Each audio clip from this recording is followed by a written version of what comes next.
My name is not important. Hatred, an on the surface fairly bog-standard looking indie isometric shooter, has been making headlines again recently, thanks to its violent content.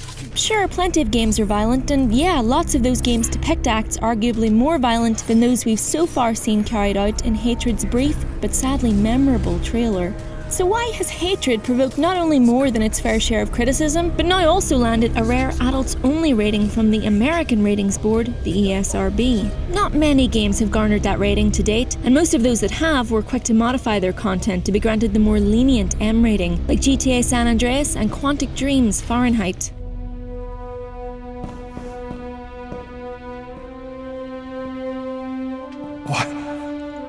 What have I done? This is because an AO rating prohibits a game's release at retail on home consoles, and so obviously bigger developers and publishers would be keen to get their title on as many platforms as possible. But for Hatred, an indie title developed by a handful of people at Destructive Creations, a console retail release was always very, very unlikely. What does the rating mean for them? Well, so far, it means they get lots and lots of free PR.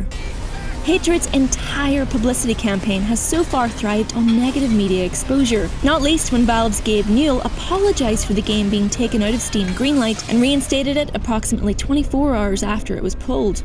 Of course, shortly after that, it rocketed to the #1 spot on Greenlight, with new promo images for the game thanking Gabe personally for the boost. The developers are enjoying their role as the defiant young upstarts, pushing the boundaries of good taste. That's been their mission with Hatred all along, which they set out to make in response to games nowadays being, in their words, polite, colourful, politically correct, and trying to be some kind of higher art.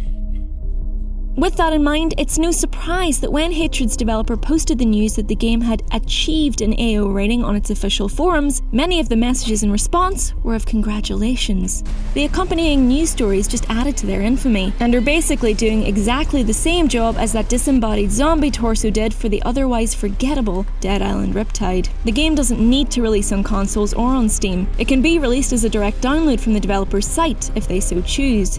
It'll be interesting to see what Steam does with Hatred, however, given its general aversion to releasing adults-only titles, and the part it has so far played in giving Hatred additional exposure, whether intentional or not. So why the big deal as to Hatred's violence? It's all about context. Some of the violence depicted in Mortal Kombat 9 or even GTA 5 may well be worse than Hatred's, but Hatred's message of violence against innocence, purely for violence's sake, is far more problematic.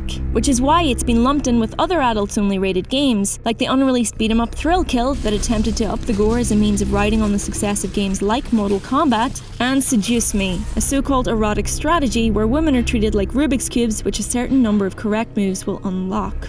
The context is also why Hatred would struggle to get a more lenient classification if it wanted to. The entire premise of the game is something that developers would struggle to tone down without turning it into a completely different title. An AO ESRB rating probably won't hurt Hatred's sales, despite blocking its distribution across several platforms, but it has boosted it in the public consciousness, which was probably the intention all along. Controversy sells, especially to those that like the look of Hatred in the first place. But while Hatred arguably has a right to exist, we do need to question why a killing spree simulator like this needs to exist, especially as there could foreseeably be a case in the future where it's specifically held up as an example of the corrupting influence of games. A damning scenario after so much work to convince the wider world that games are unfairly represented and accused of encouraging individuals to recreate exactly the actions Hatred allows its players to undertake.